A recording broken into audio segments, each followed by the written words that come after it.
noches, amigos. Soy Mauricio Fernandini. Gracias por acompañarnos en las 5 de las 7. Un día movido y desconcertante. A primeras horas de la mañana se presentó una delegación de miembros del SUTEP en los exteriores de RPP. Venían a denunciar un caso grave, ¿no?, de malversación de fondos en la construcción de un hospital, en principio responsabilizando al gobierno regional de Puno. La investigación se va a hacer, está corriendo trámite y ojalá que si hay actos de corrupción en el gobierno regional de Puno se sancione. ¿Quién dirigía a estos, en principio digo, ¿no?, integrantes del SUTEP? César Tito Rojas. Habló con un periodista de RPP, recibimos la denuncia de corrupción y fueron al centro de Lima. En el centro de Lima han entrado en tiempo sumario, en tiempo récord, a la presidencia del Consejo de Ministros. Nuestras cámaras registraron el ingreso de César Tito Rojas a la PCM, a la presidencia del Consejo de Ministros, en compañía de otros miembros que aparentemente también eran del SUTEP. Él ha declarado en la presidencia del Consejo de Ministros que era del SUTEP. Ha permanecido poco más de 40 minutos y en ese lapso de tiempo acabamos una investigación y descubrimos, con la ayuda de muchos especialistas, que no había ninguna duda al respecto. Era certera la información. César Tito Rojas es fundador del Movadef. Como todos los estudiosos del tema han coincidido en señalar, el Movadef es el brazo político de Sendero Luminoso, creación de Abimael Guzmán desde la prisión. Entra en marcha el Movadef y uno de sus fundadores, ¿quién es? César Tito Rojas. Primera pregunta que se caía de Madura: ¿es del SUTEP? ¿Es del Movadef? ¿A qué vino realmente? ¿Y cómo lograron entrar en un tiempo tan corto a la presidencia del Consejo de Ministros cuando cualquier líder sindical, empresario o ciudadano que quiera acceder a hablar con el presidente del Consejo de Ministros manda cartas de seguimiento y por lo menos en 3 semanas con suerte te pueden dar cita y no te atiende directamente el presidente del Consejo de Ministros, te atiende alguien de sus asesores o personas vinculadas a él? En este caso todo era tan extraño y tan desconcertante. ¿Cómo logran entrar en tiempo récord a la PCM? Está grabado. Y una vez hecha la denuncia, que era un miembro fundador del Movadef, cuando salen de la presidencia del Consejo de Ministros, el lenguaje corporal de César Tito Rojas era otro. Las ganas de enfrentar las cámaras habían desaparecido. Y lo llamativo era que las otras personas que lo acompañaban lo blindaban, hacía un cerco, ya nadie se podía acercar a él. En ese mismo momento, el presidente del Consejo de Ministros pone en su cuenta de Twitter la reunión, ¿no?, que tenía a continuación, que era la creación de este organismo para trabajar por la igualdad de género, y dice: por si acaso, yo no he estado en ninguna reunión, lo único que estaba atendiendo es lo de la igualdad de género. ¿Qué dice la sabiduría popular que se aplica siempre en política y en todas las materias? El pez por la boca muere. Ahora todos están esperando, con los antecedentes que se han ventilado, que haya una explicación minuciosa de cómo un fundador del Movadef logra entrar en tiempo récord a la presidencia del Consejo de Ministros. Nos vamos a encargar de este tema en extenso durante el programa, porque ya la máxima autoridad del SUTEP en Puno ha dicho que el señor César Tito Rojas no ha pertenecido al SUTEP y que es un elemento peligroso porque siempre ha trabajado para dividirlos, siempre ha trabajado soterradamente, clandestinamente, y no es una persona bien vista dentro del SUTEP. ¿Es miembro del SUTEP? No lo es, lo han desmentido. ¿Por qué en la presidencia del Consejo de Ministros sacan un comunicado diciendo que un miembro del SUTEP entró a la PCM? No lo es. No lo es, continúan desmintiéndolo y entrando en serias contradicciones. Vamos a hablar con representantes del SUTEP, con políticos, con congresistas, para finalmente entender bien los vínculos que pueden estar dentro del propio Ejecutivo, una vez más, con el Movadef. Es preocupante porque la historia no empieza hoy. La historia viene desde el 2017, en aquella huelga ¿Qué le dio, digamos, la partida de nacimiento política a Pedro Castillo, ahora presidente de la República?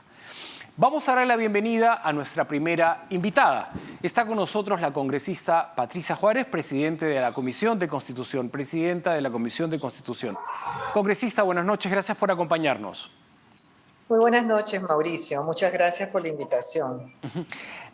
Voy a pedirle su comentario sobre la noticia que consideramos del día impactante sobre la presencia de César Tito dentro de la presidencia del Consejo de Ministros.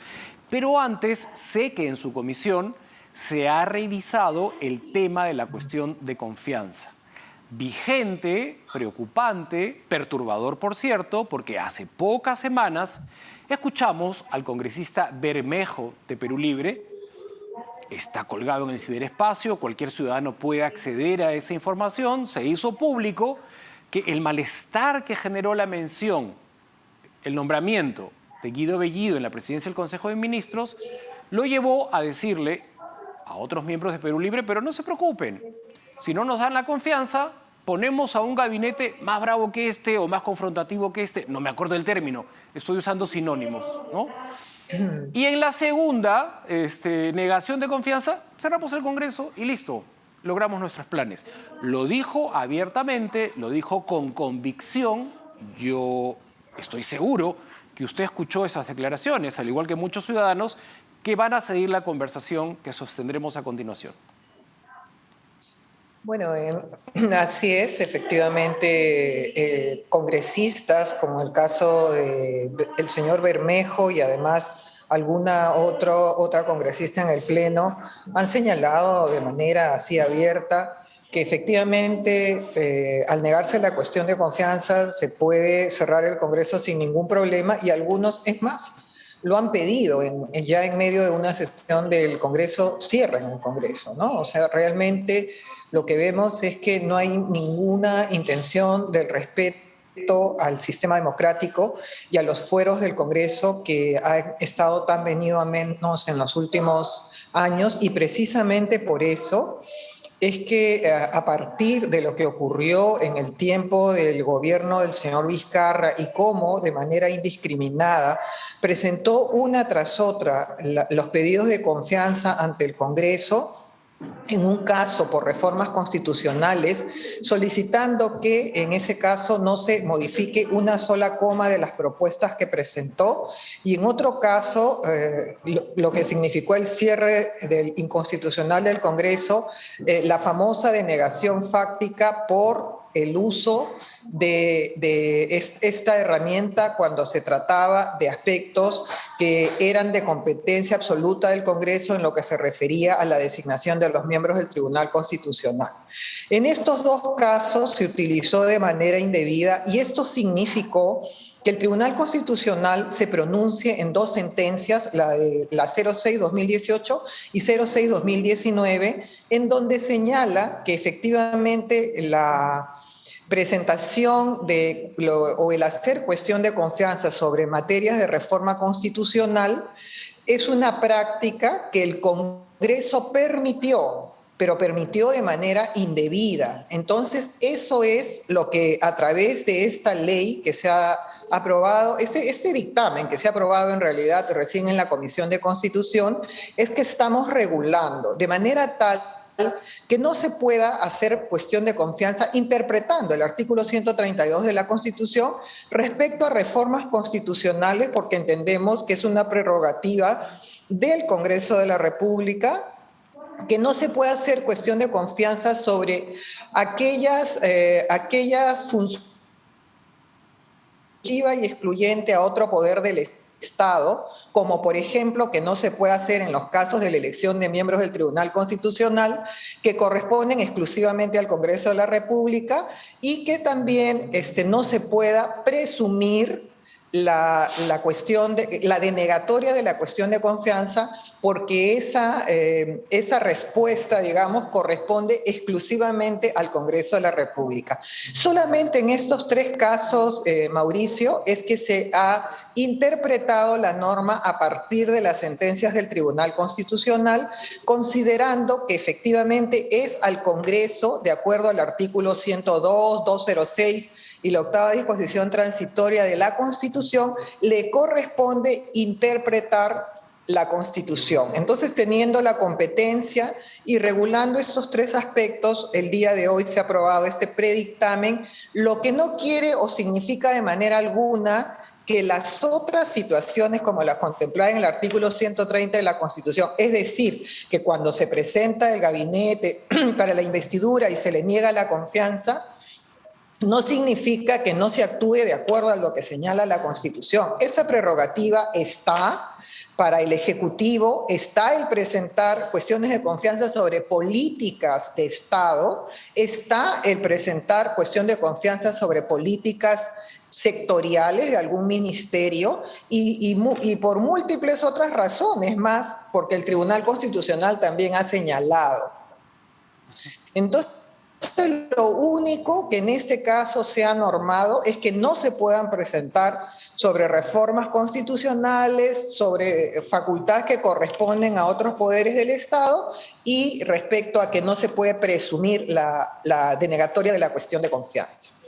Recordamos nítidamente la conducta de algunos congresistas de Fuerza Popular. Yo no puedo olvidar al señor Becerril retando al presidente Vizcarra a que lo cierre, ¿no? Siempre confrontativo. Tampoco puedo olvidar las intervenciones de la congresista Rosa Bartra cuando se debatía el tema de la confianza y el capítulo en el que entra el presidente del Consejo de Ministros de aquel entonces, el señor Salvador del Solar, para encargarse del tema del Tribunal Constitucional, siendo presidente del Congreso el señor Oelachea, que entre otras cosas también en las formas era un primo de él, el que tenía que entrar a ser miembro del Tribunal Constitucional. Me parece que cada situación política hay que analizarla en su contexto, pero de lo que se trata en el tema de fondo, me parece, es de construir democracia e instituciones sólidas. Tampoco me parece que nos quedemos con ese cajón desastre que es declarar desde el Congreso de la República incapaz moral permanente a un presidente de la República sin entrar en raciocinio.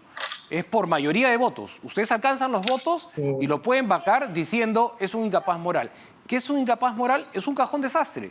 No hemos logrado tampoco fortalecer ese lado de esa institución tan importante. Entonces, si en democracia nos vamos desbalanceando en equilibrio de poderes, no estamos en la ruta correcta. Es muy importante lo que usted está anunciando, pero me imagino que va en el sentido de los contrapesos. También se va a revisar este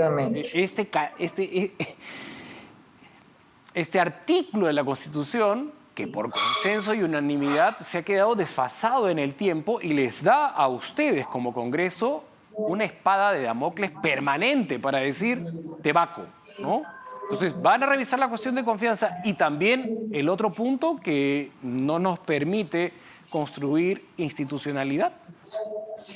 Efectivamente, Mauricio, como usted bien lo ha señalado, en este momento se trata de restablecer ese equilibrio de poderes, ese fino equilibrio que debe existir entre el legislativo y el ejecutivo, especialmente porque de lo que se trata son de relaciones de respeto que deben existir entre ambos.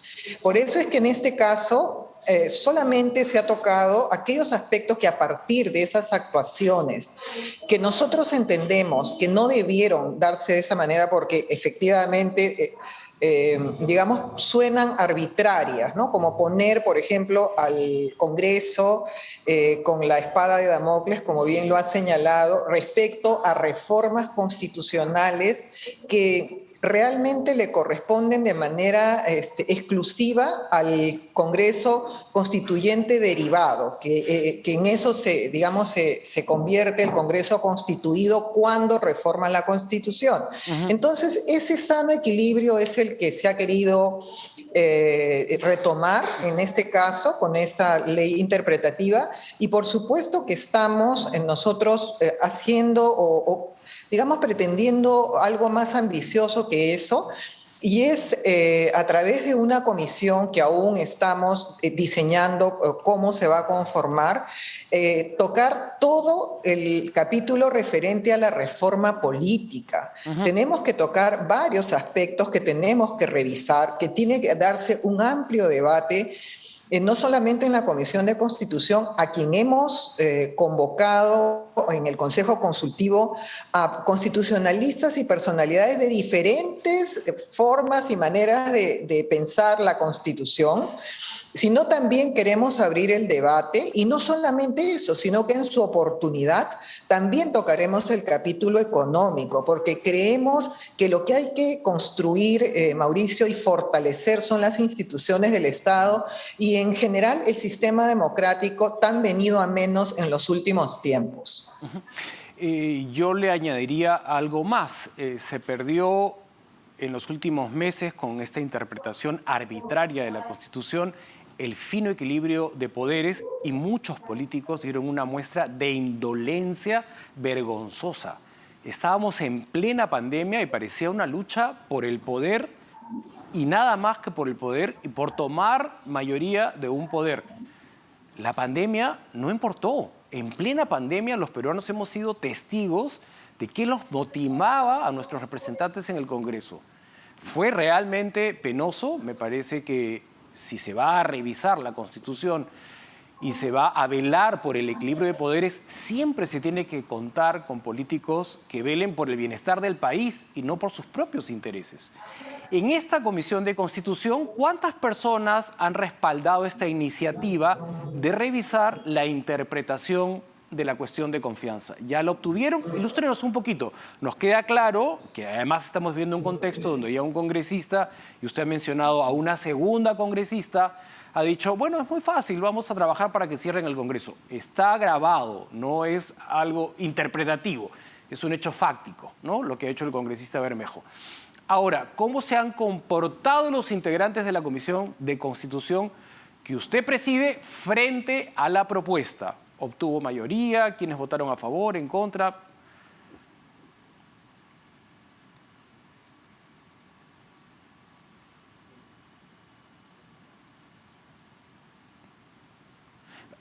Vamos a retomar el audio en este instante con la congresista Juárez de Fuerza Popular, que preside la Comisión de Constitución y nos acaba de explicar que en el contexto político... ¿Me escuchan? Perfectamente. Perfectamente. Ya, perdón. Pero lo último, el inicio de la última respuesta, no la copiamos. O sea que le agradecería que retomemos la conversación que iba, para las personas que recién se conectan, en cómo reaccionaron los integrantes de la Comisión de Constitución frente a esta propuesta de revisar la interpretación de la cuestión de confianza. Mire, Mauricio, estos 4 proyectos de ley que se han revisado durante 4 sesiones de la Comisión de Constitución, en donde se han convocado a varios constitucionalistas que nos han ilustrado con su opinión, ya, digamos, data desde, como le decía, ya varios días de manera exhaustiva, revisando.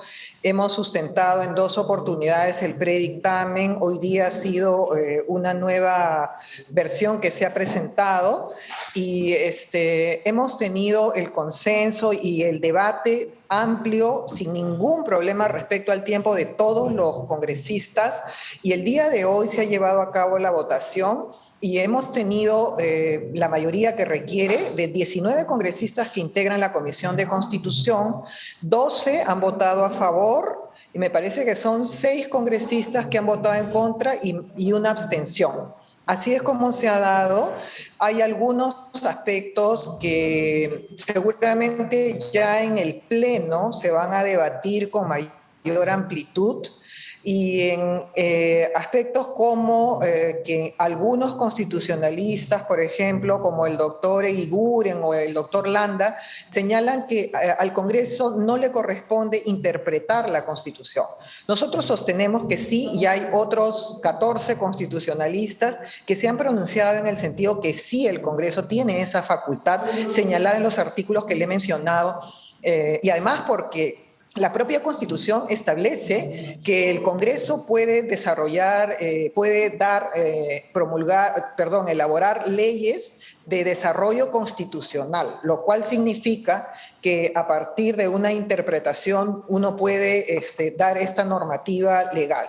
Entonces nosotros creemos que sí se puede hacer, pero obviamente el debate va a tener que ser muy amplio en el día que este dictamen pase al Pleno y pueda ser ahí seguramente materia digamos, de muchos aportes de todos los congresistas.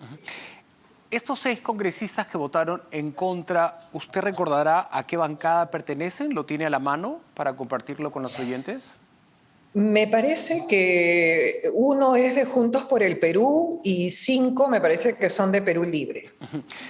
Y para ir a otro tema, si me lo permite, habíamos conversado en el transcurso también de esta entrevista sobre otro punto que nos lleva a perder el equilibrio de poderes, que es la interpretación de incapacidad moral permanente. Yo, Congreso de la República, decido que tú eres un incapaz moral permanente y por votos, de una manera estadística, sumamos, ¿no? Y he decidido que sí, que eres incapaz moral permanente. ¿Esto lo van a revisar también? Claro, como le he mencionado, nosotros como parte de la reforma política está el tema de la revisión de los aspectos que tienen que ver con la causal de vacancia por incapacidad moral. Este es un tema que hay un congresista que ya ha presentado un proyecto de ley, el congresista Ed Málaga del Partido Morado, y este tema se va a revisar, pero se va a revisar como una modificación constitucional dentro del capítulo de reforma política. La ley que hoy día, el predictamen que se ha aprobado hoy día, significa una ley de interpretación del artículo 132, que obviamente requiere menos elaboración que la reforma constitucional. Bien. Vamos a cerrar este tema concerniente a las actividades de la Comisión de Constitución y lo que está pasando dentro del Legislativo. Empieza un largo camino, se aprueba en Comisión de Constitución, pero correrá mucha agua de ahora en adelante por el río para llegar a una conclusión con respecto al planteamiento. Hay que esperar plenos y sabemos que el camino es largo, pero ya está la iniciativa. Yo quería conversar con usted sobre lo que ha ocurrido esta mañana. Un dirigente y fundador de Movadef ha entrado a la presidencia del Consejo de Ministros haciéndose pasar como un integrante del SUTEP, ¿no? Inmediatamente que en RPP denunciamos lo que estaba ocurriendo, que César Tito Rojas no era del SUTEP, era un fundador del Movadef y había entrado a la PCM como Pedro en su casa, ¿no? Y a la hora que salió, obviamente se hizo pública la noticia de quién era quién, ¿no?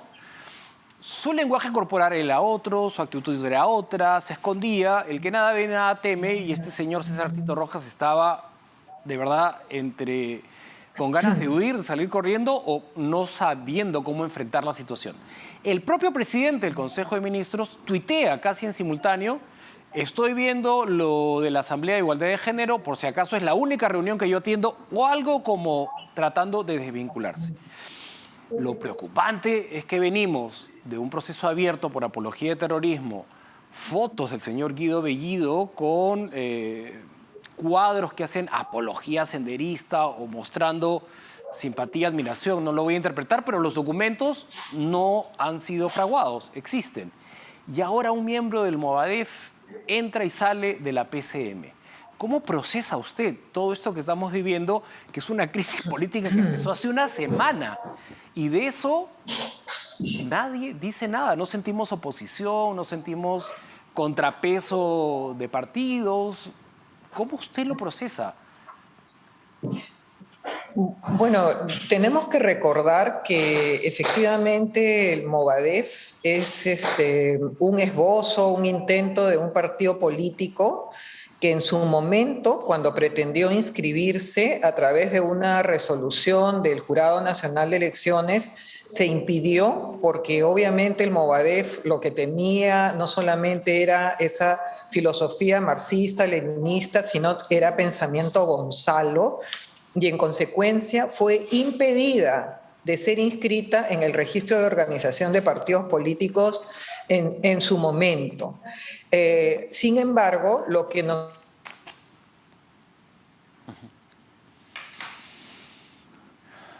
Tenemos un pequeño inconveniente con el audio de la congresista que nos estaba recordando acertadamente que el Movadef intentó inscribirse como partido político, pero fue rechazado por todos los antecedentes. El señor Yaranga, que es un estudioso en la materia, ha recordado con argumentos válidos que Abimael Guzmán, me parece en el 2009 o en el 2010, no recuerdo el año con precisión, es el creador de Movadef, ¿no? El brazo político de Sendero Luminoso. Y por los argumentos que existen, bien sustentados, es que se le rechazó la inscripción para que se vuelva un partido político. Por eso es que está tan mal visto el Movadef cada vez que intenta hacer política. Hasta aquí la copiamos y recordamos este episodio. Pero resulta, ahora que retomamos la conversación, que un fundador del Movadef entró a la PCM. Usted sabe cómo se saca una cita en la PCM y es absolutamente riguroso porque te preguntan, te investigan, te piden el DNI, correos van, correos viene. Mínimo, con suerte, en 3 semanas te recibe alguien, ¿no? Pero acá ha sido impresionante. En 1 hora entró y a los 40 minutos salió. Sí, en realidad es preocupante también porque hay muchas personas que están en el entorno en este momento palaciego o inclusive congresal que tienen vínculos con Movadef o que han suscrito los planillones. Por ejemplo, hemos visto el caso de algunos familiares de un ministro que aparecen en los planillones de Movadef y también hemos visto también en las noticias en los últimos días que también asesores de congresistas figuran en los planillones de Movadef, y todos sabemos lo que es Movadef. O sea, es un partido que intentó inscribirse y que fue rechazado de plano el Jurado Nacional de Elecciones porque el fin que tiene que tener todo partido político era un fin ilícito, era un fin que albergaba, como dice la propia resolución del Jurado Nacional de Elecciones, una ideología o pensamiento de terror, ¿no? que aterrorizó y que significó la muerte de miles de peruanos. Obviamente que rechazamos absolutamente que esto esté ocurriendo, pero los vínculos realmente nos hacen preocupar a todos, porque no solamente es este caso, sino es el caso del ministro Maraví que tiene estos atestados, es el caso del propio PCM que tiene este caso abierto de apología al terrorismo, estos mensajes que se vienen dando a conocer respecto a lo que pensaba de citas que hacía Abimael Guzmán como presidente Gonzalo y esas muestras de admiración que tenía hacia ellos. Entonces, nosotros no somos, digamos, no es el Congreso, no es la clase política la que está generando esta inestabilidad, es el propio Ejecutivo, con sus propios actos y con las propias personas que ha designado. Entonces creo yo que nuevamente hay que exhortar al señor Castillo a que tome las riendas del gobierno, a que finalmente designe a las personas correctas. Yo creo que hay profesionales extraordinarios en el Perú que están dispuestos a asumir una cartera para sacar adelante lo que en este momento los peruanos estamos necesitando. Tenemos que generar confianza. En la medida en que no generamos confianza y sigue esta incertidumbre, vemos que los capitales se van del país, vemos que no hay reinversión, porque finalmente nadie quiere invertir en un país donde no se sabe qué va a pasar mañana. Entonces le pedimos nuevamente al presidente de la República, lo exhortamos en nombre de todos los peruanos, tiene que tomar las riendas del país y tiene que sacar del entorno a todas estas personas que lo que le están generando es inestabilidad a su gobierno. Y eso lo que produce es desgaste, eso es lo que sabemos todos. Entonces creo yo que es momento de enmendar el rumbo. Menos de 40.000 votos fue la diferencia entre Pedro Castillo y Keiko Fujimori, entre Fuerza Popular y Perú Libre. Estamos acostumbrados en este fino equilibrio de poderes a contar con una oposición constructiva, que fue promesa de campaña de Fuerza Popular y de Keiko Fujimori. Ser oposición constructiva después de la experiencia vivida en el 2016. Y los analistas políticos coinciden en señalar que no se siente el liderazgo de oposición. ¿Quién está haciendo el contrapeso de oposición? Le escucho en este momento con relación a lo que está pasando en el Ejecutivo, pero en realidad se siente una orfandad de parte de la oposición. ¿Quién está liderando la oposición desde su punto de vista? Bueno, en la oposición yo creo que existe un bloque democrático, o sea, yo no podría personificarla digamos, en una persona en especial. Nosotros y Keiko Fujimori hemos siempre conversado a la interna del partido y tenemos nosotros como política, como bien lo ha señalado, ser una oposición contributiva, una oposición constructiva, y creo que en eso estamos trabajando todos desde que hemos asumido muchos en el Congreso de la República y dándolo, digamos, todo el trabajo que podemos a favor de la democracia, a favor de restaurar las instituciones, de todo lo que signifique progreso para nuestro país, porque obviamente nadie quiere que el gobierno fracase, porque ese fracaso es el fracaso de todos nosotros, de nuestras familias, de nuestra vida en general, de nuestra estabilidad y nuestra seguridad jurídica. Entonces, lo que necesitamos simplemente es que el presidente gobierne, ese es el pedido, gobierne y todos lo vamos a ayudar, pero gobierne con la gente idónea. Yo creo que en este momento cuando los congresistas de las diferentes bancadas se expresan respecto al gobierno del señor Castillo, no es por hacer obstrucción, sino es porque definitivamente no se puede gobernar o un país no puede seguir un rumbo de crecimiento cuando hay incertidumbre. Sí. Entonces es importante que realmente reflexionen, son recién 40 días de gobierno, creo yo que puede retomar el rumbo, pero sin que exista esa guerra interna que hay entre ellos por los puestos públicos, sin que se pretenda estar llevando a los amigos de los amigos o llevar al jefe de la DINI a una persona que es cercana, como bien se ha dicho en uno de los medios de comunicación, al señor Cerrón. ¿Para qué? Para manejar la inteligencia. Realmente son situaciones preocupantes, pero creo que es el señor Pedro Castillo el único que puede solucionar. Enmendables en una línea de tiempo muy corta. Ojalá que la pericia política exista de manera casi inmediata, porque es lo que todo el país, todo el pueblo, que somos todos nosotros, esperamos. Gracias, congresista Juárez, por acompañarnos en las 5 de las 7. Hasta una próxima oportunidad y estaremos atentos a todo lo que pase dentro de la comisión que usted preside de Constitución con esta revisión de la cuestión de confianza. Al volver estaremos precisamente con Lucio Castro, secretario general del SUTEP. Ya saben que a César Tito Rojas lo han desmentido todos. Entró a la PCM como miembro del SUTEP y todos del SUTEP han dicho, no, ¿cómo se les ocurre? Al contrario, no lo queremos, lo repudiamos, es un ser peligroso, tengan cuidado, no es del SUTEP. Volvemos por eso con Lucio Castro, secretario general del SUTEP.